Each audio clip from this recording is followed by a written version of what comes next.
Muy buenas tardes a todos. Comenzamos la segunda sesión de este Observatorio Instituto Cervantes Symposium 2023, que como saben estamos dedicando en la edición de este año a la lengua española en y para la ciencia y la tecnología. Celebramos una muy exitosa primera sesión de manera presencial aquí en nuestras dependencias de este centro del Instituto Cervantes en Harvard University. Y hoy el formato, como saben, será, y como pueden ver, será íntegramente virtual. Y tenemos el lujo de abrir esta segunda sesión, ni más ni menos que con la doctora Pilar Manchón, a quien quiero agradecer de corazón que haya aceptado nuestra invitación, pues soy consciente de su intensísimo trabajo, de sus múltiples compromisos y a quien tengo el orgullo y el honor de presentarles a todos ustedes. Pilar Manchón es licenciada en Filología Inglesa por la Universidad de Sevilla y luego realizó estudios de posgrado, distintos másteres en la Universidad de Edimburgo, en Cognitive Science and Natural Language, y en Stanford University, ya aquí en Estados Unidos, en Computational Linguistics.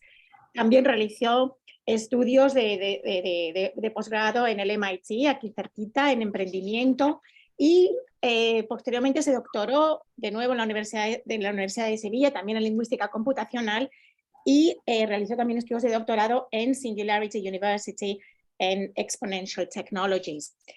Su trayectoria profesional es abrumadora, lleva 22 años dedicada a la inteligencia artificial, dentro de los cuales también ha desarrollado puestos de ejecutivos en importantes empresas e instituciones. Así que mencionaré muy brevemente algunas de las cosas más destacadas. Actualmente, como saben, por el programa es directora de estrategia de investigación en inteligencia artificial en Google Research. Pero ha ocupado puestos ejecutivos en empresas como Intel, Amazon y Roku. Ella misma ha sido una pionera en la inteligencia artificial aplicada a la conversación, pues creó una empresa que se adelantó en 10 años a los asistentes virtuales como Alexa y Siri, empresa que luego vendió. Es asesora y miembro de comités directivos, por ejemplo, del Consejo de Estrategia de Inteligencia Artificial del Gobierno de Andalucía en España, también del Gobierno Nacional de España, pero también de otras instituciones como la China SynTech en San Francisco.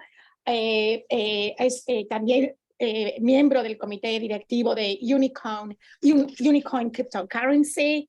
Bueno, no pararía. Ha sido también investigadora en Stanford, investigadora en su universidad de origen en Sevilla, tiene numerosas publicaciones, así que creo que les dejo con una auténtica experta en inteligencia artificial, a pesar de no ser originalmente ingeniera, sino de proceder de las humanidades, pero es un ejemplo importantísimo y valiosísimo de cómo la interdisciplinariedad y el diálogo entre las humanidades y las ingenierías dan lugar a avances, a innovaciones y a cosas valiosas para nuestra sociedad y para el avance del conocimiento. Muchísimas gracias, Pilar. Es de verdad un éxito ya tenerte aquí con nosotros para abrir esta segunda sesión del simposio. Tienes la palabra. Muchísimas gracias, Marta, y muchísimas gracias a todos los miembros del equipo por invitarme hoy a abrir esta sesión. Para mí es un placer y un honor estar con vosotros. Y sin más dilación, voy a empezar con la presentación para que dejemos un poco de tiempo para preguntas después. Voy a compartir pantalla, a ver si podemos hacerlo sin ningún tipo de problema. Espero que se vea todo bien. Perfecto, se ve bien. Empezamos entonces la presentación. Bueno, voy a hablar del español en la inteligencia artificial generativa y me voy a centrar mucho en lo que es la inteligencia artificial generativa y el estado actual del arte en ese caso y el impacto que está teniendo en el mercado y cómo afecta eso al español o cómo el español puede afectar a la inteligencia artificial corporativa. Voy a empezar hablando de lo que decía hace menos o casi un año aproximadamente en una conferencia a la que suelo asistir casi todos los años, que se llama Ecosystems 2030, donde hablamos del futuro y donde hablaba de que el lenguaje natural se está convirtiendo en el nuevo sistema operativo del mundo. Hablaba de los 30 últimos años de inteligencia conversacional y cómo habían avanzado, cómo había una aceleración exponencial, cómo se estaban creando todos estos nuevos casos de uso, cómo la confianza, el control, la transparencia y la seguridad eran especialmente importantes y cómo la confianza desde un punto de vista cognitivo iba a ser un ingrediente fundamental en la inteligencia artificial generativa y conversacional en general. Pero poco me podía imaginar que esa aceleración iba a ser tan brutal y en lugar de ir acelerando 30, 10, 5 años, pues en menos de un año este mundo iba a explotar con toda la parte de ingeniería y la introducción de cantidades masivas de datos y nuevas capacidades a nivel de computación. Y hemos tenido pues una revolución en pocos meses donde se han lanzado pues muchísimas aplicaciones, nuevos modelos de lenguaje, nuevas introducción de plugins, en fin, ha revolucionado no solamente el campo de la inteligencia conversacional y la inteligencia artificial generativa, sino todos los campos del saber a los que se puede aplicar. De hecho, si seguimos un poco cuál ha sido el crecimiento y el dimensionamiento de todos esos modelos de lenguaje, pues podemos ver aquí una gráfica donde han ido creciendo de manera exponencial y seguimos en la misma tónica. De hecho, ya los próximos modelos pues superan con creces el último modelo, GPT-4, que ni siquiera sabemos cómo de grande es, pero que sabemos que los modelos que vienen posteriormente, algunos van a ser incluso superiores en tamaño.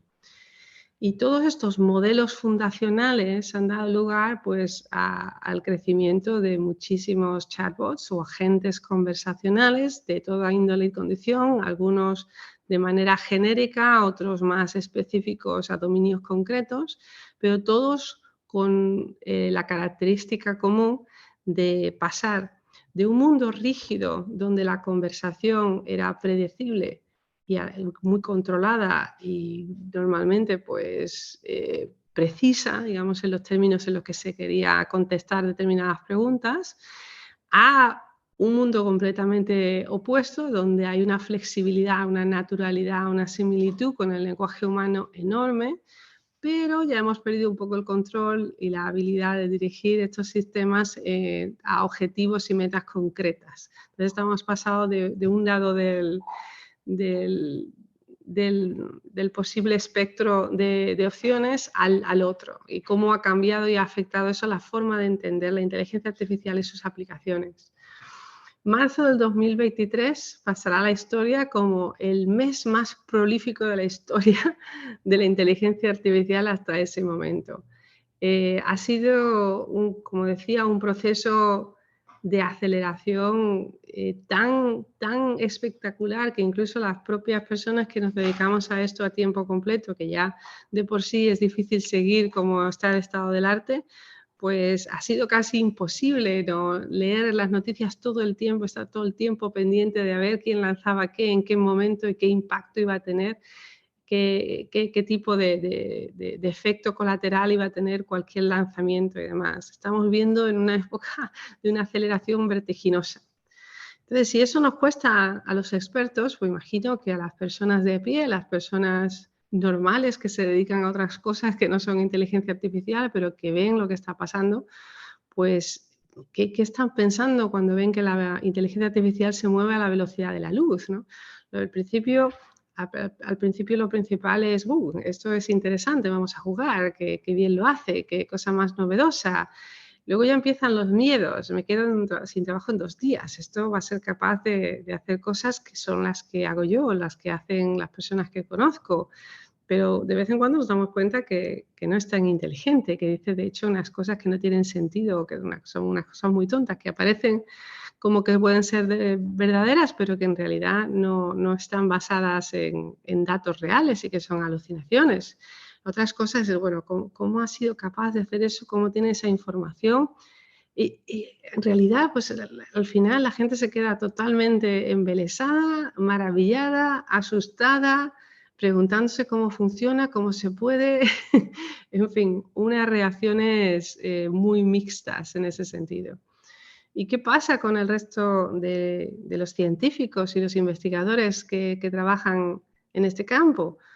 Pues empezamos a pensar sobre la aplicación de los valores personales y cómo embeberlos en este tipo de tecnologías, cómo afecta esto a la comunidad científica, no solamente a la comunidad científica que se dedica íntegramente a la investigación en inteligencia artificial, sino a todas las comunidades científicas que se ven afectadas por la inclusión de estas nuevas herramientas que les dan pues un trampolín para hacer investigación y para avanzar en casos de estudio en los que antes se tardaba muchísimo más tiempo, ¿no?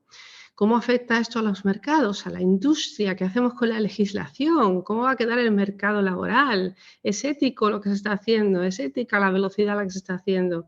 ¿Qué nivel de influencia tiene los desarrollos científicos y tecnológicos, lo que estamos haciendo y el cómo lo estamos haciendo en la sociedad que estamos diseñando, ¿no? Y por supuesto, el fear of missing out a la enésima potencia.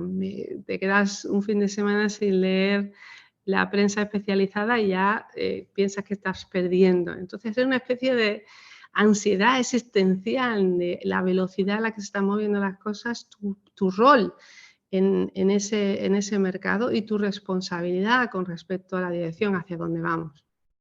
Y no es poca cosa, porque ahora mismo lo que estamos viendo es que en la Unión Europea pues están intentando poner en marcha el AI Act, que es la legislación o la primera legislación que va a salir en Europa relacionada con la inteligencia artificial, cómo regularla, cómo clasificar los distintos casos en función del nivel de riesgo que se asume.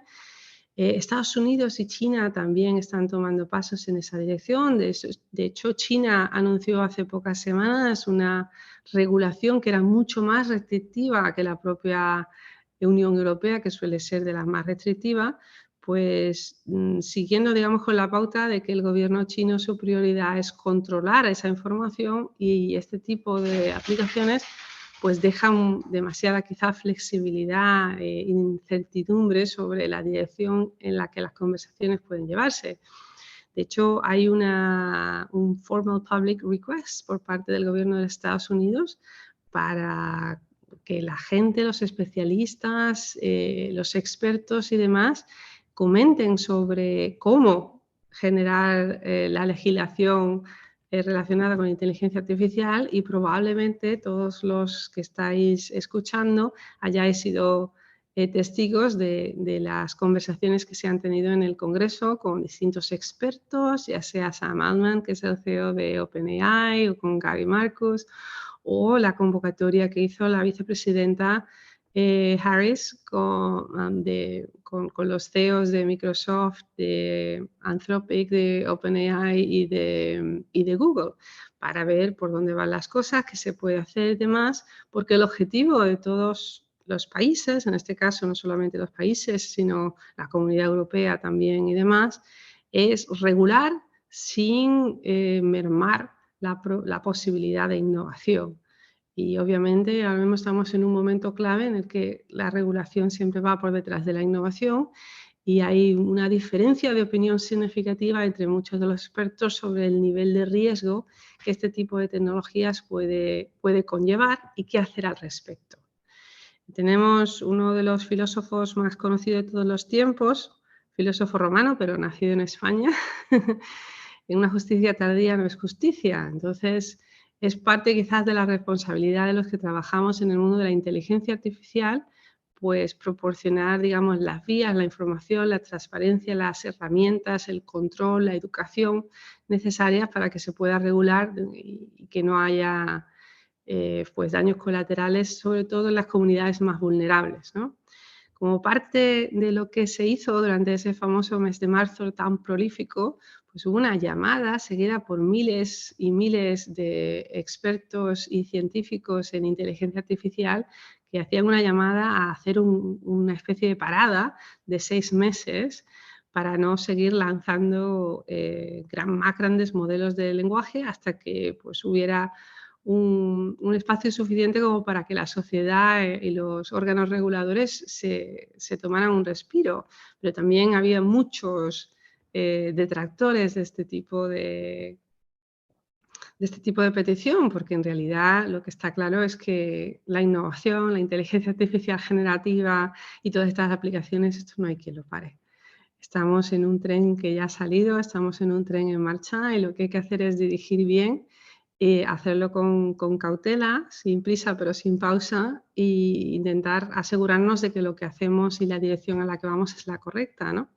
Hace muy poquito, hace aproximadamente 1 o 2 semanas, también salió un nuevo Statement of AI Risk, donde muchos expertos, más de 300 expertos y personas notables en el mundo de la inteligencia artificial han hecho una llamada para que se mitigue el riesgo de extinción por parte de la inteligencia artificial como una prioridad global de la dimensión de pandemias o guerras nucleares, ¿no?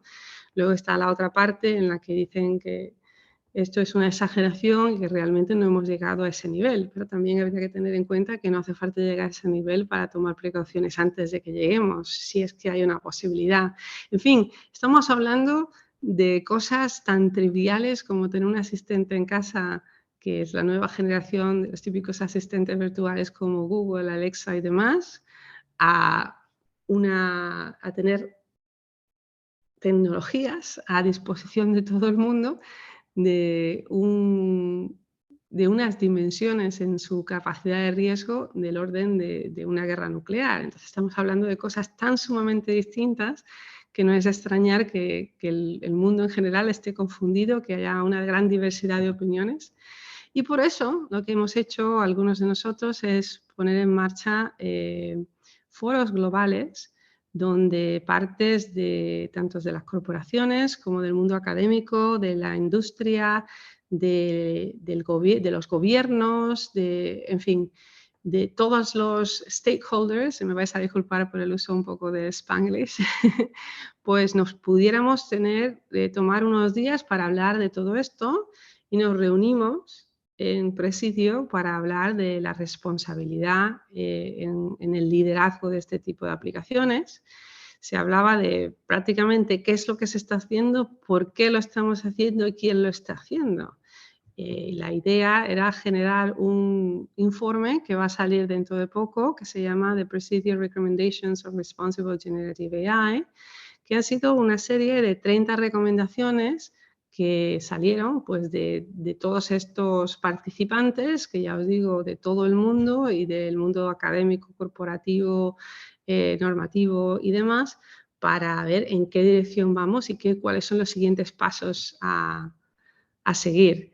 ¿Qué se discutió en ese caso? Pues las fronteras de los modelos generativos, el hecho de que tienen alucinaciones y que no son factuales, el contenido que puede ser peligroso, cómo afecta ese tipo de tecnologías a la percepción humana y a nuestra capacidad de tomar decisiones, y hay que tener en cuenta que vamos a desarrollar relaciones con estas entidades que son semi-inteligentes o que aparentan ser inteligentes y que van a jugar un papel fundamental en nuestras vidas en función de qué tipo de actividades o tareas nos ayuden a hacer, ¿no?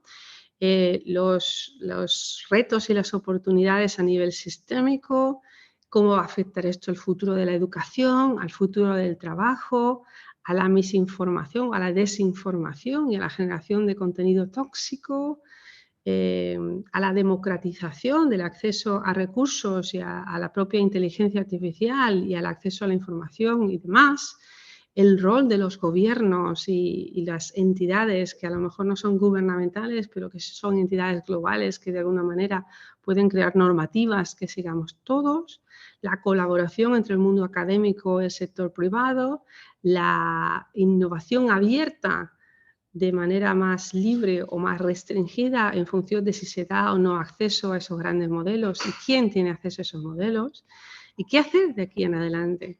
Como veis, pues no son preguntas simples, sencillas, que no llevaron a conversaciones sencillas y llevaron a conversaciones muy apasionadas sobre el tema. Y en cuanto a este informe que se está poniendo en marcha por parte del World Economic Forum salga, me comprometo a ponerlo a vuestra disposición también. Pero una de las cosas más importantes que en la que todos estábamos de acuerdo es que hay miles de millones de voces en el mundo que necesitan ser parte de esta conversación.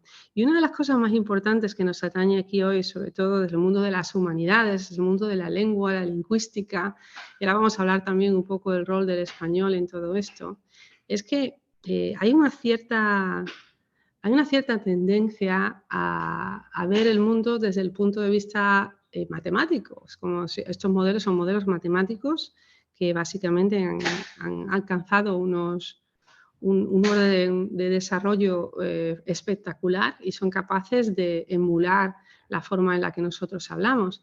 Pero entender la matemática detrás de estos modelos no es igual a entender cómo la sociedad evoluciona, quiénes somos como sociedad, quiénes somos como humanos.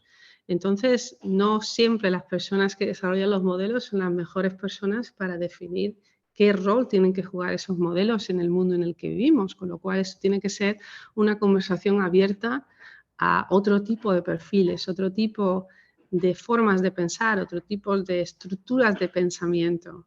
Hay que hablar de los valores humanos que se quedan implícitos en estos modelos, cómo ser transparentes, cómo hacerlos auditables, cómo aplicar posibles explicaciones a las decisiones que se toman y qué tipo de sentido común y de razonamiento se puede esperar. El rol de inteligencia emocional y la inteligencia social como parte integral de quiénes somos como humanos, la educación y la representación de todas las partes involucradas, y con eso no solo me refiero a los científicos que trabajan en inteligencia artificial, sino a la sociedad en sí, a los reguladores, a los eticistas, a los científicos de los campos de las ciencias sociales, a los humanistas, a los filósofos. En fin, todos tenemos un papel y un rol que jugar que creo que es igualmente importante en ese futuro, ¿no? Hablar de lo que es justo, y cómo ser transparentes, de cómo gestionar esto a nivel nacional como punto estratégico, pero también a nivel global, de forma similar a como tenemos organismos globales que defienden los derechos humanos, ¿no? Bueno, pues la inteligencia artificial tiene que ser algo parecido, ¿no? Y por supuesto, hacer la investigación debida antes de hacer publicaciones o antes de poner a disposición del público en general herramientas que aparentemente pueden ser benignas, pero que pueden tener un efecto adverso o nocivo desconocido, debido precisamente a que la investigación que se hace muchas veces en función de su rendimiento puramente asociado a las tareas que se pueden desarrollar, pero no necesariamente a cómo afectan a nuestra persona, a quienes somos, a cómo pensamos, a cómo percibimos el mundo y en definitiva cómo nos vamos a desarrollar y evolucionar. Sobre todo, a mí lo que me interesaría presentar hoy es un futuro espectacular, un futuro emocionante. Estamos en un momento privilegiado en la historia de la revolución, de la nueva revolución industrial que se presenta por nosotros, ¿no?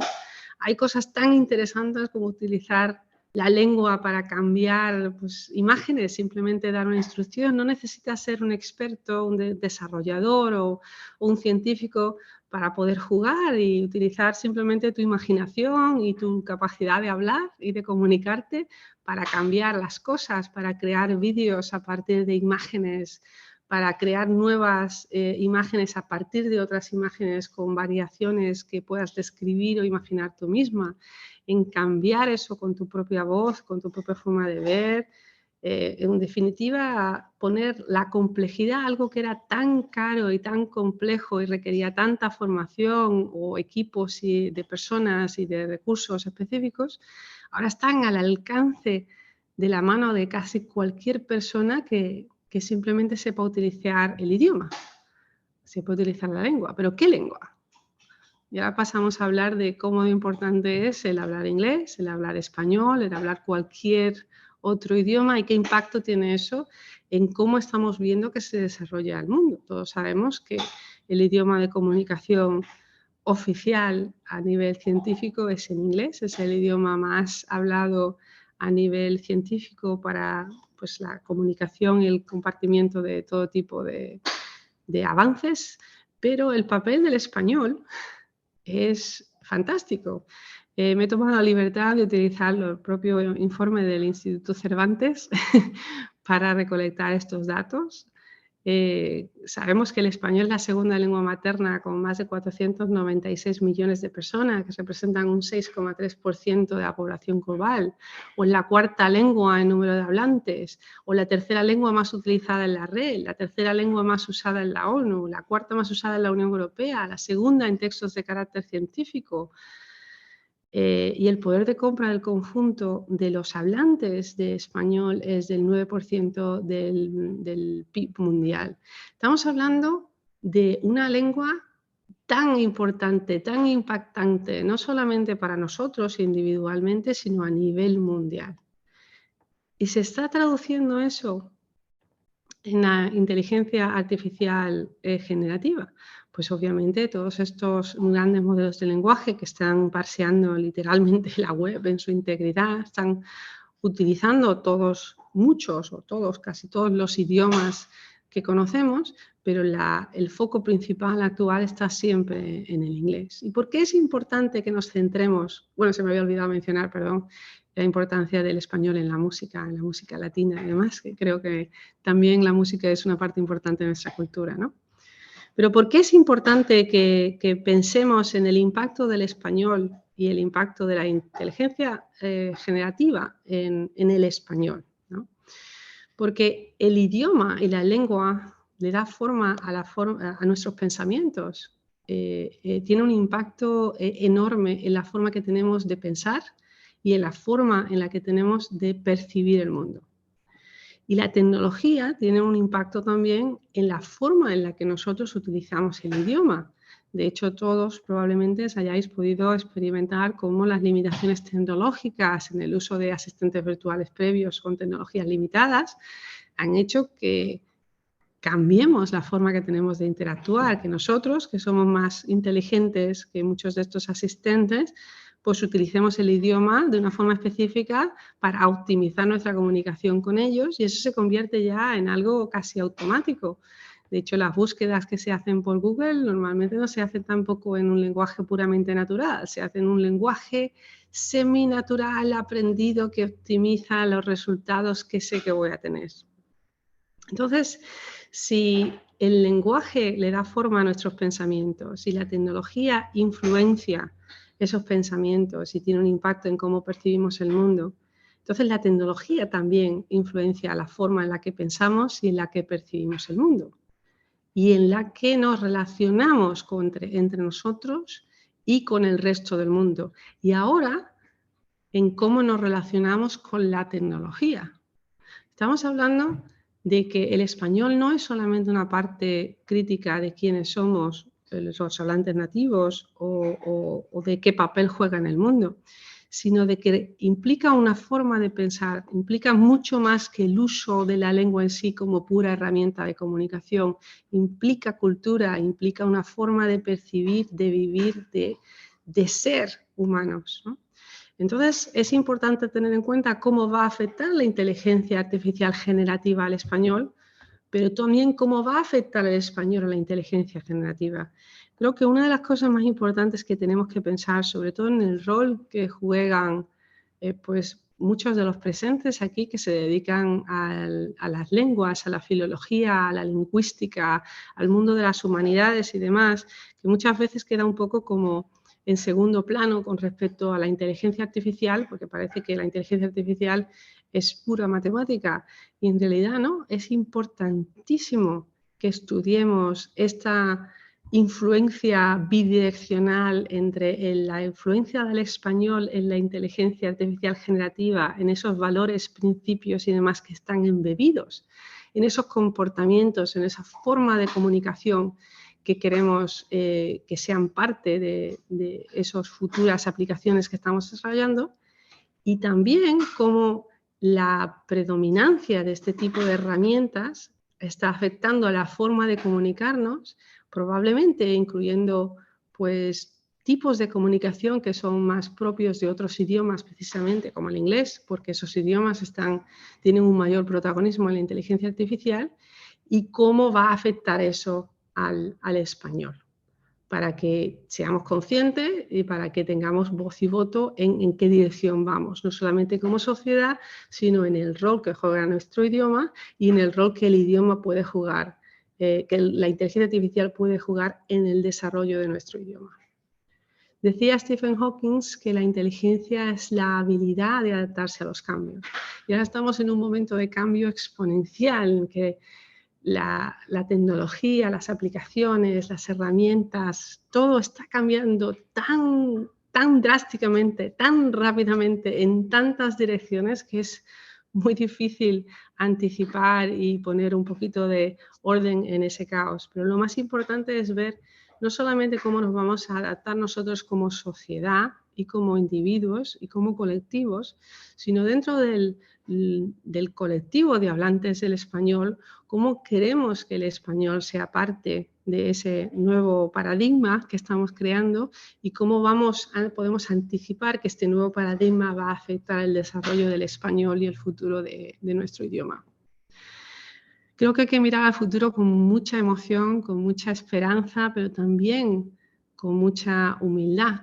Creo que estamos en un momento en el que las herramientas nos están dando cada vez más y más capacidad de hacer cosas espectaculares y buenísimas, que llevan asociadas también siempre un cierto nivel de riesgo, pero que también, bueno, pues tenemos que ser más listos de lo que éramos hace unas cuantas décadas y poder anticipar cuáles son los posibles efectos nocivos del uso de estas herramientas y poder, en consecuencia, pues mitigar en la medida de lo posible efectos adversos y utilizar pues, todas las bondades, privilegios y cosas positivas que vienen de estas herramientas y estos nuevos desarrollos, pero siempre con confianza, con humildad y siendo conscientes del papel que tenemos que jugar todos. Ya repito, me interesa muchísimo que todo el mundo se quede con la idea de que no solamente los científicos en ciencias computacionales o en inteligencia artificial son los que tienen que llevar la voz cantante, sino que todos, absolutamente todos,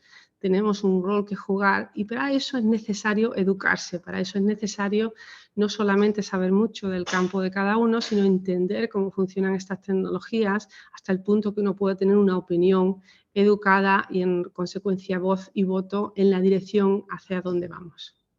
Así que ahí queda la pregunta para todos ustedes. ¿Qué vamos a hacer al respecto? ¿Qué papel quieren ustedes jugar en el futuro de la inteligencia artificial y en el desarrollo del español? Y pasamos a preguntas. Muchas gracias. Pues muchísimas gracias, Pilar. Nos has dejado esta pregunta aquí tan difícil, la verdad, pero tan importante, tan fundamental.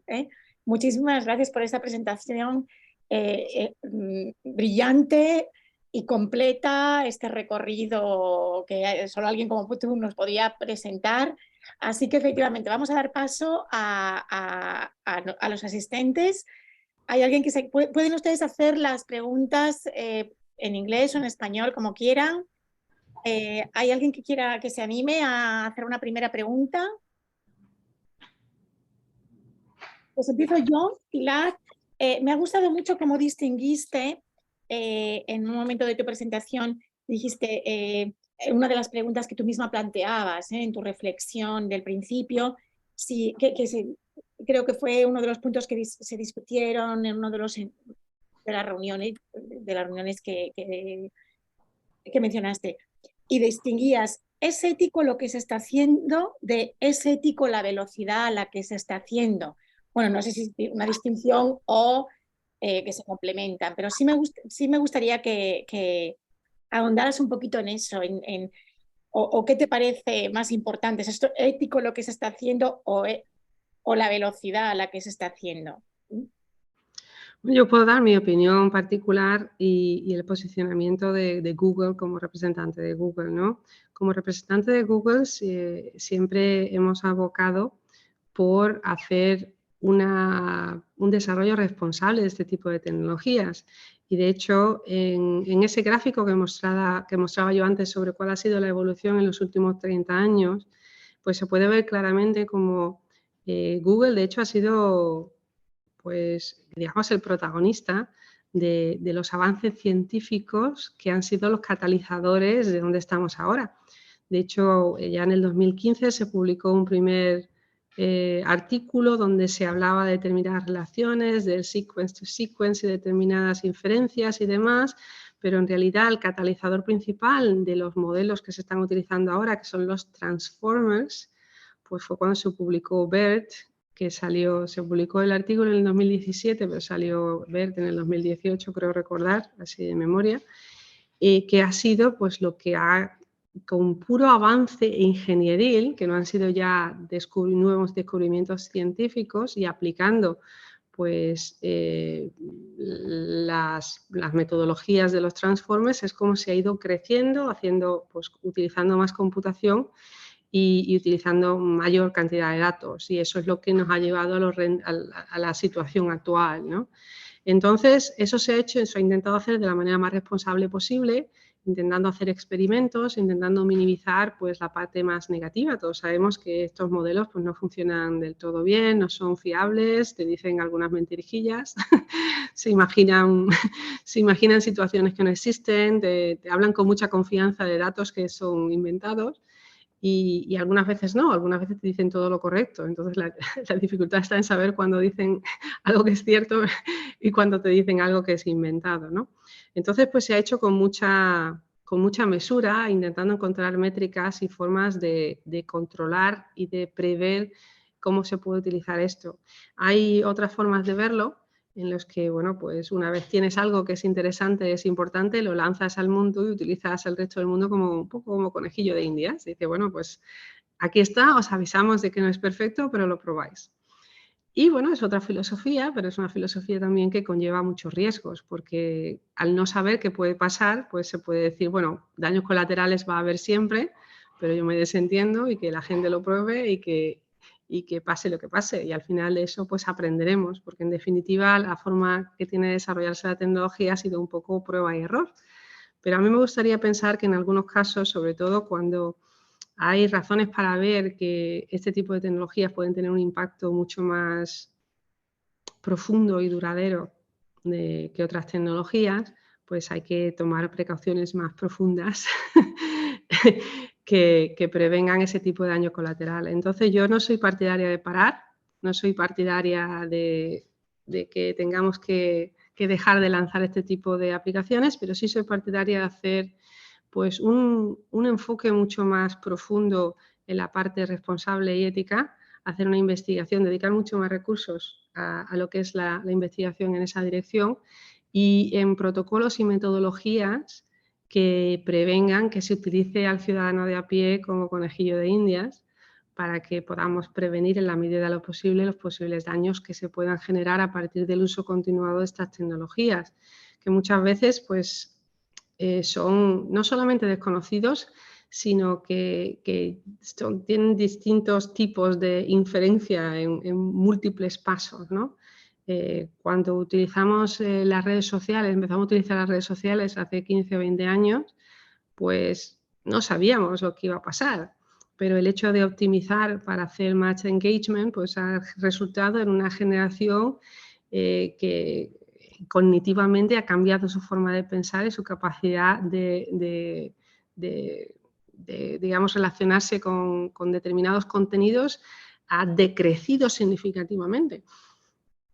Sí, me gustaría pensar que somos más inteligentes, que sabemos un poco más lo que sabíamos hace 20 años y que en este caso pues, podemos controlar mejor hacia dónde vamos y cómo queremos que estas tecnologías evolucionen con nosotros, como haciéndonos mejor parte o mejores humanos o mejores sociedades, y no transformando la sociedad en direcciones que pueden ser más o menos aleatorias sin saber dónde vamos.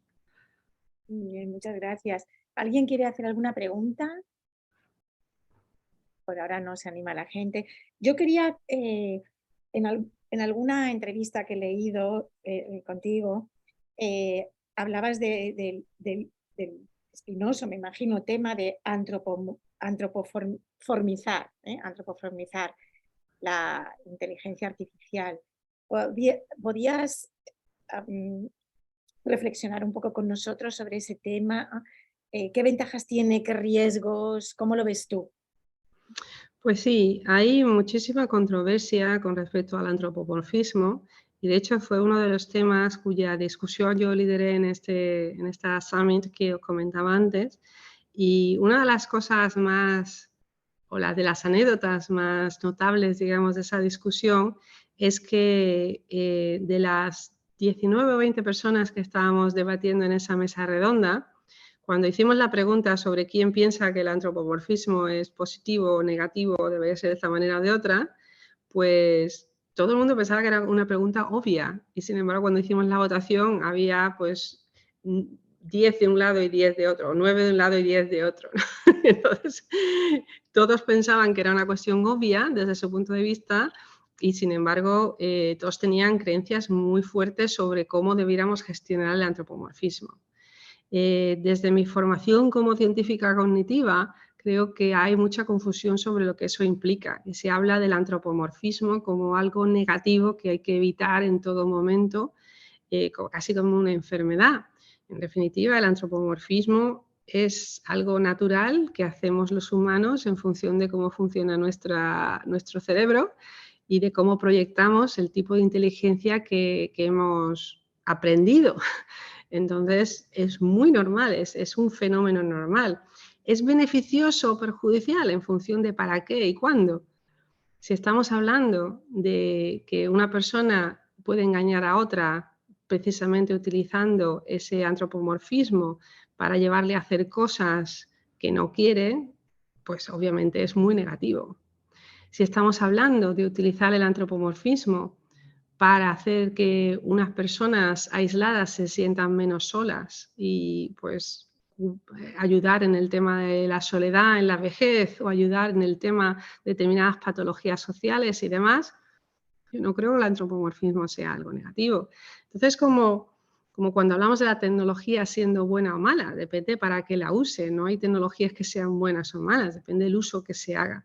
Entonces, yo abogo siempre por un uso ético de las tecnologías con transparencia y control, pero también con conocimiento. No se puede asumir que las creencias personales de uno son la realidad. Hay que estudiar, hay que educarse y hay que, como decía antes, que ser humildes y entender, sobre todo desde el punto de vista humano, que llevamos milenios estudiando quiénes somos, el sentido de la vida, el sentido del ser humano, qué es la conciencia y todo ese tipo de cosas, desde el punto de vista de la filosofía y las humanidades, no es algo que se vaya a solucionar en 2 días con la inteligencia artificial.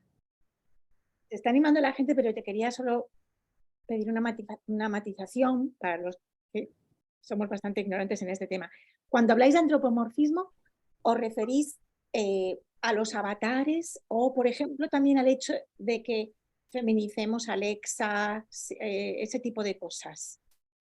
El antropomorfismo implica una asociación de cuestiones o características puramente humanas a cosas que no lo son.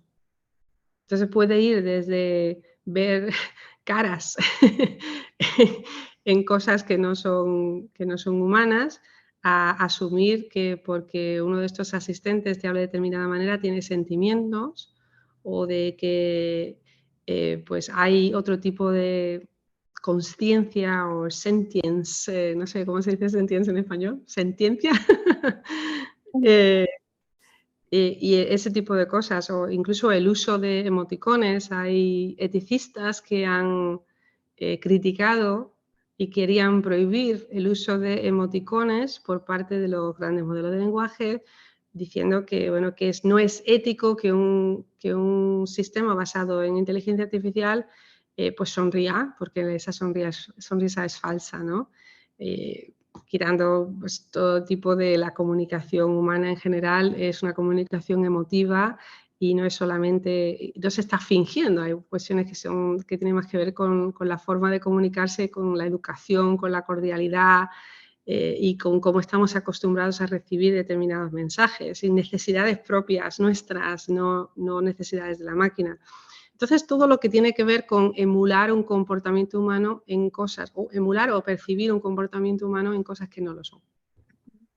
Gracias, muchas gracias. Hay una pregunta, Alsa Moya, pero ¿podrías por favor ponerte ese tema? Sí, perdón, es que estoy aquí conectado Es Alfonso. Sí, eso es, perdón. Bueno, Mencionamos antes, Pilar perdón. presentó una comunicación ayer y trabaja en Amazon aquí en Cambridge. Adelante. Gracias, Marta. Y bueno, gracias, Pilar. Ha sido fascinante escucharte un recorrido y una presentación histórica de cómo esto ha avanzado y los retos que tenemos. Yo también soy partidario del no parar. Lo hablábamos ayer después de las comunicaciones, ¿verdad? El primer día. Mi pregunta principalmente es trabajando un poco en varias cosas, ¿no? Que venimos desde las humanidades, también pensando en el tipo de personas que hay en la sala, muchos dedicados a la enseñanza de lenguas o al trabajar con la lengua. Creo que tradicionalmente la formación que recibimos no es necesariamente una formación que nos equipa demasiado bien para este tipo de contextos de trabajar con ingenieros, trabajar con personas que tienen otro tipo de forma de entender todo esto, ¿no? Pues lo que hablabas de la matemática, de la ingeniería, etcétera.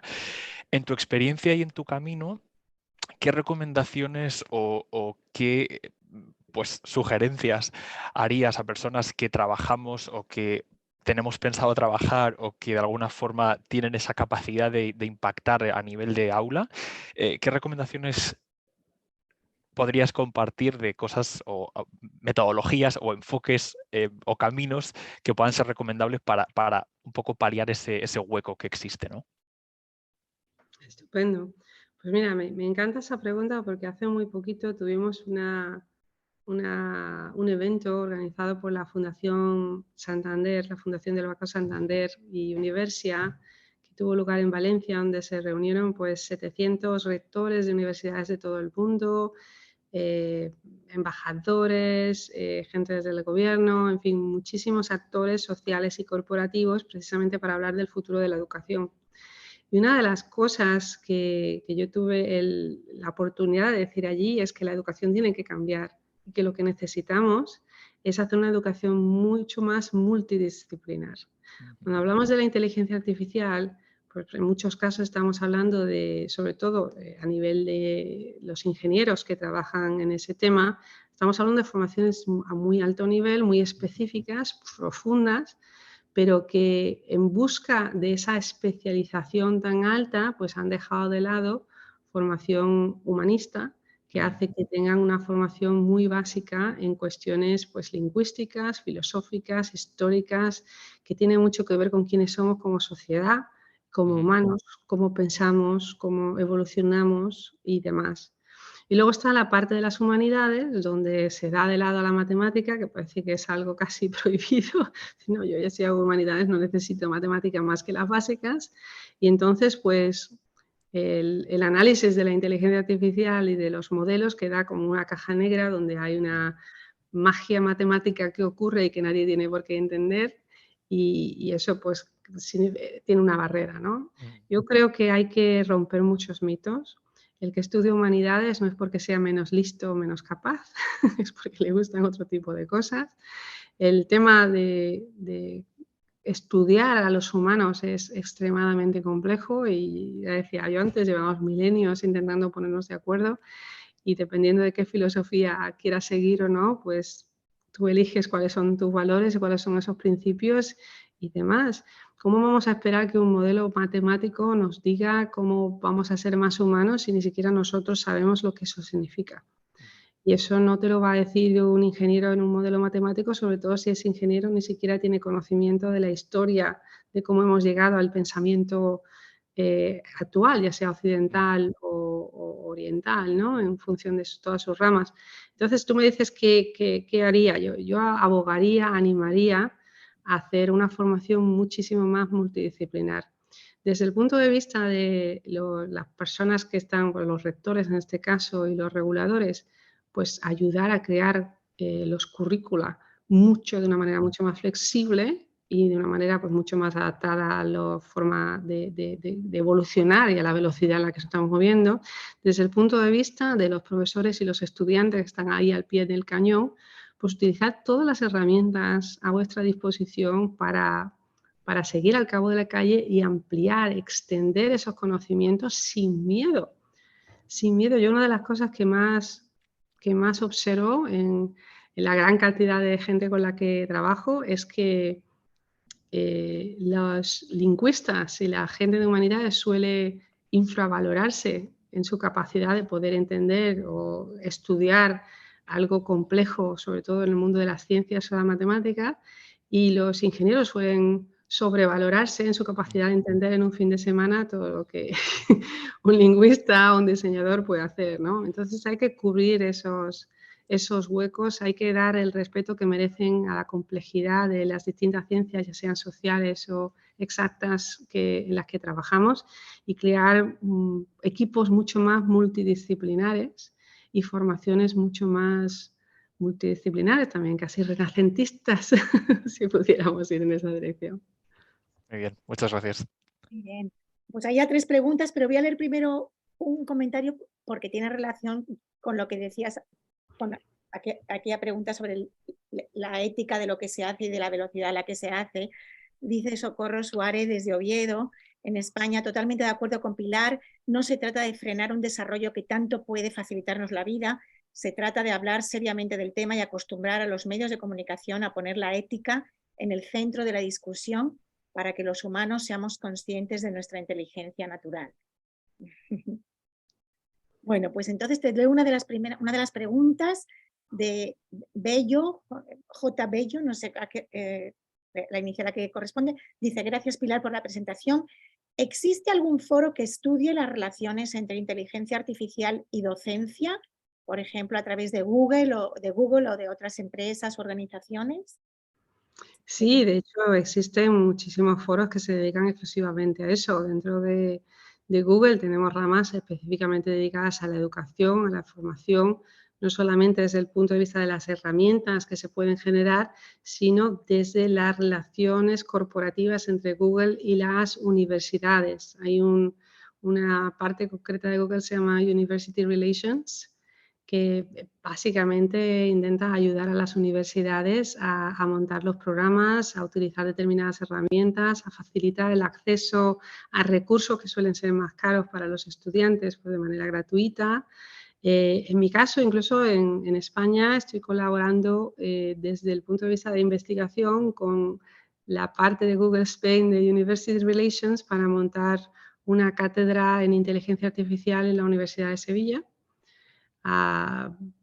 financiada por Google y posiblemente por entidades gubernamentales. Ya veremos si eso se cierra o no, pero el objetivo es precisamente apostar por una educación de calidad donde la parte universitaria, la parte académica, la investigación académica y la parte corporativa pues vayan de la mano, ayudándose mutuamente, invirtiendo en estas futuras generaciones para que tengan a su disposición todos estos recursos y puedan utilizar su creatividad para seguir avanzando todo este tipo de cosas. Hay muchísimos foros, os animo a hacer simplemente búsquedas. Ya os hablaba antes de la Fundación Santander Universia, que son redes de universidades en el mundo que están precisamente analizando este tipo de cosas. Hay muchísima oportunidad y muchísimo que hacer, así que si es algo que os inspira, os animo a involucraros. Y Roberto Gómez, aquí en Boston, pregunta, ¿cómo se configura la propiedad intelectual en el ámbito de la inteligencia artificial? Las creaciones de ChatGPT, por ejemplo, ¿de quién son los derechos de ese ensayo, foto o lo que sea? ¿Quién pidió ese producto? ¿La empresa que diseñó el sistema? ¿Es del dominio público? Pues ahora mismo hay muchísima controversia al respecto. Según tengo entendido, lo último que he leído, que puede ser no lo último que se haya publicado, porque a la velocidad que van las cosas no se sabe nunca, pues por ejemplo, las imágenes generadas o los textos generados por alguna de estas inteligencias artificiales generativas no se puede hacer copyright y no se pueden registrar como autores tampoco. Parte de la controversia es si los copyrights aplican a los materiales que se usan en el entrenamiento de estos grandes modelos. Y Japón hace muy poquito, probablemente días o casi horas, se ha publicado que Japón ha decidido que el copyright no aplica para el entrenamiento. Y así probablemente haya muchísima reacción en contra de eso, porque obviamente los artistas y los creadores de contenidos que se han utilizado para entrenar estos modelos que ahora generan nuevas versiones de esto, pues obviamente van a objetar al respecto. Entonces hay que ver cómo se va a desarrollar esto en Europa y en Estados Unidos, porque hay partes, digamos, muy enfrentadas. Una cosa es el utilizar las herramientas y el ponerlas a disposición del mundo, pero otra es si hay algún tipo de remuneración o derechos asociados a la propiedad intelectual original que se ha utilizado para entrenar estos modelos. Muy bien, y hay una pregunta de Mariana. Dice, muchas gracias, Pilar, por esta excelente plenaria. Y mi pregunta es, ¿qué se debería regularizar como una de las primeras cosas para evitar y parar la desinformación?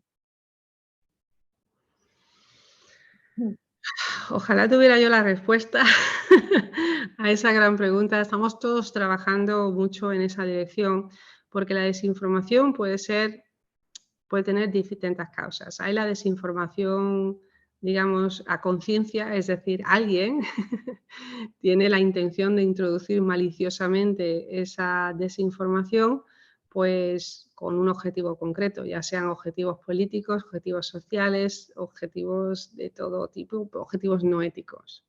Y luego está la desinformación que se crea por pura negligencia o ignorancia. Y es que no podemos subestimar nunca la estupidez humana. Y le digo con todo el cariño de ser humanos y ser parte de esa estupidez colectiva. Pero en realidad, pues muchas veces por las prisas, por la ignorancia, por la negligencia, por la excesiva confianza en determinadas fuentes, somos nosotros mismos y algunas veces estas herramientas, o nosotros como proxies de estas herramientas y demás, los que distribuimos desinformación, incluso de manera pues, totalmente ignorante, sin saber que lo estamos haciendo, ¿no? ¿Cómo vamos a utilizar estas herramientas para prevenir eso? Pues es posible que si avanzamos en la identificación y la atribución de las fuentes correctas a los datos, a las informaciones, a las respuestas que damos con la inteligencia artificial, eso puede ser pues, una fuente de veracidad. Ahora mismo no está claro que el estado del arte pueda llegar incluso ahí. Tenemos confianza en que puede haber no solamente las aplicaciones, las metodologías, las técnicas que estamos utilizando hoy, sino pues otras nuevas técnicas que surjan con la investigación que nos ayuden a un grado de precisión mucho más alto, pero a día de hoy pues es uno de los retos que tenemos. ¿Cómo podemos regular que la gente no desinforme? Pues precisamente es uno de los peligros de los que estamos todos hablando, porque una vez lanzamos estas herramientas, la capacidad de generar desinformación de manera masiva y de forma creíble es enorme.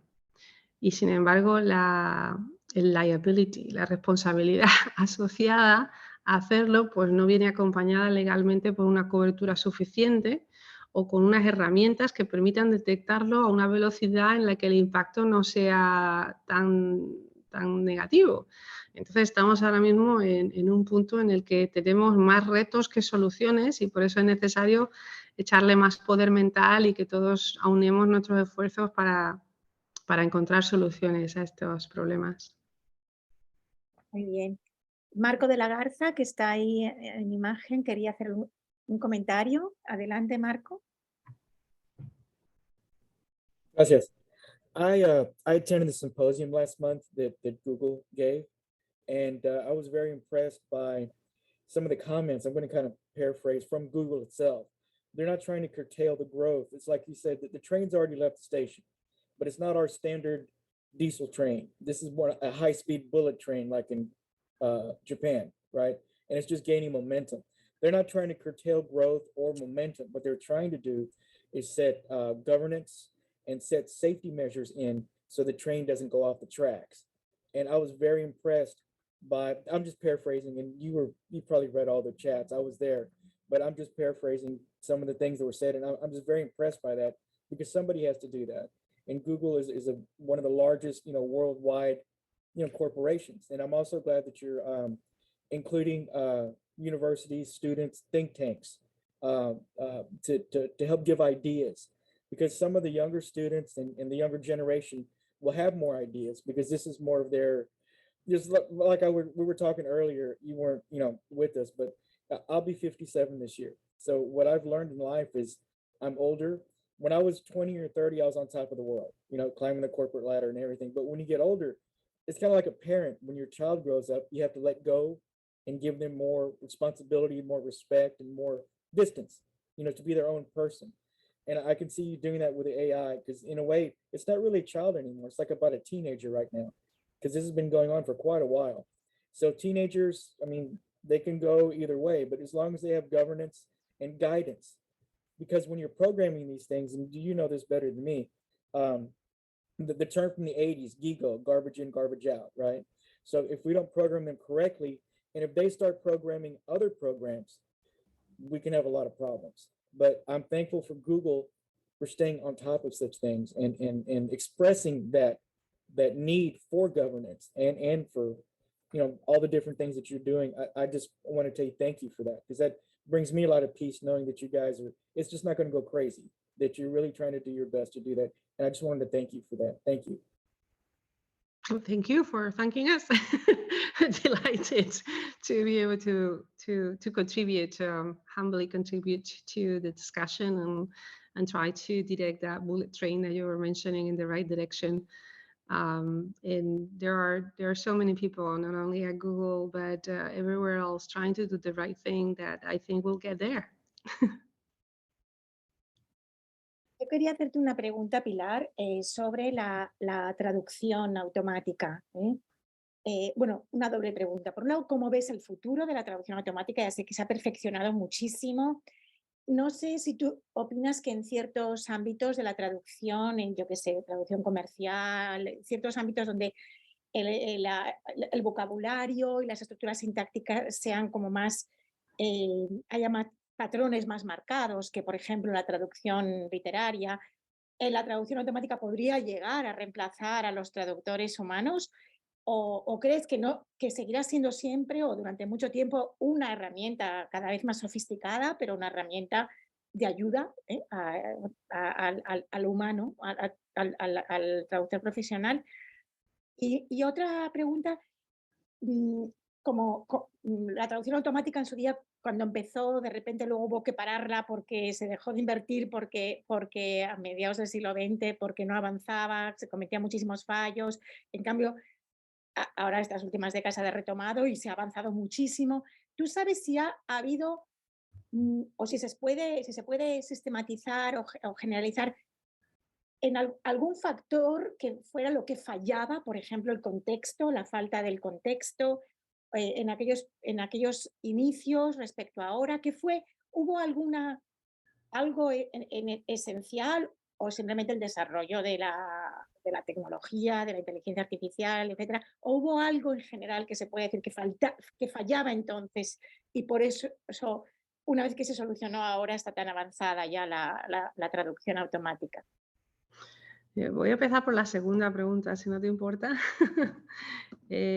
Obviamente los avances tecnológicos y científicos pues son precisamente positivos porque nos dan mejores resultados que los anteriores.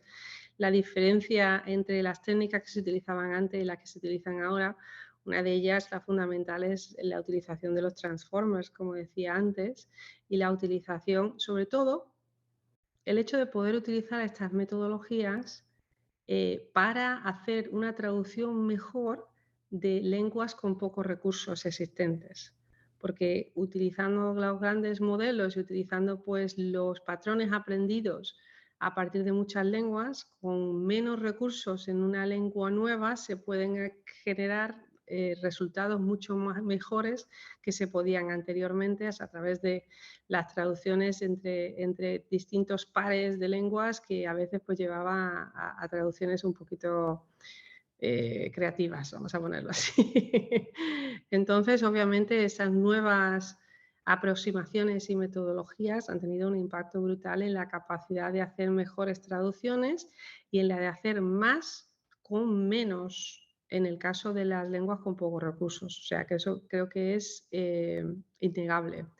En la primera parte, sin embargo, yo tengo una opinión que no sé cómo de compartida es por el resto del mundo, pero mi opinión personal es que uno de los efectos del uso masivo de las tecnologías de traducción automática ha sido que ha bajado el listón de calidad. Antes, cuando las herramientas no eran lo suficientemente buenas como para darte algo que se asemejara a lo que se había dicho, pues el traductor jurado o el intérprete era necesario, sobre todo a nivel oficial, para cualquier documento oficial. Cuando llegamos a un punto de madurez en el que las traducciones eran imperfectas, pero lo suficientemente buenas como para que en general entendieras lo que se estaba diciendo, llegó un punto en el que el coste, el tiempo y la inversión de involucrar a una persona, pues no merecía la pena. Entonces, en lugar de decir necesitamos mejorar esto, lo que se ha hecho ha sido aceptar casi socialmente un nivel de error mayor que, debido precisamente al uso de las herramientas automáticas, en un compendio muchísimo más amplio de aplicaciones, ya sean incluso formales. Entonces, es un ejemplo fantástico, digamos, para ver pues cómo queremos evolucionar socialmente y si el uso de estas tecnologías en algunos casos acelera y en otros casos, pues digamos que decrece nuestra propia barra de calidad, nuestro propio límite de calidad. Eso lo podemos observar, como decía, en la traducción o podemos observarlo también en nuestra capacidad de aprender determinadas cosas o de utilizar, por ejemplo, de memorizar los números de teléfonos. Yo cuando era pequeña, tengo ya muchos años, no existían los móviles, me sabía los números de teléfonos de todo el mundo. Ahora pues me sé 3 o 4 y los demás no me los sé y la mayoría de la gente hace lo mismo. Antes sabías las calles y te sabías que tenía un mapa mental de dónde vivías y demás para ir a sitios. Y ahora pues pones el GPS para cualquier sitio, si no tienes el teléfono, no tienes el GPS, andas perdido, ¿no? Has perdido una capacidad, ¿no? Y creo que son casos muy similares en distintos contextos y con distintos tipos de capacidades, pero que demuestran el impacto del uso de estas herramientas, el uso prolongado en nuestro día a día, en quiénes somos, en lo que definimos como calidad. Pues me parece interesantísima esa opinión que nos has trasladado, esa valoración que nos has trasladado y desde luego es un punto para avanzar, ¿no? Y para demostrar que todavía el ser humano seguirá siendo importante y necesario en muchos sectores. No sé si alguien quiere hacer alguna pregunta más, si no, yo creo que ya dejamos de descansar a nuestra invitada, que ha sido un lujo, ¿eh? Pilar, muchísimas gracias de verdad por aceptar y por esta brillante conferencia y por compartir con nosotros toda tu experiencia, toda tu sabiduría y tu brillantez. Muchísimas gracias. Gracias a todos. Gracias a vosotros. Gracias. Ha sido un placer. Adiós, gracias. Adiós.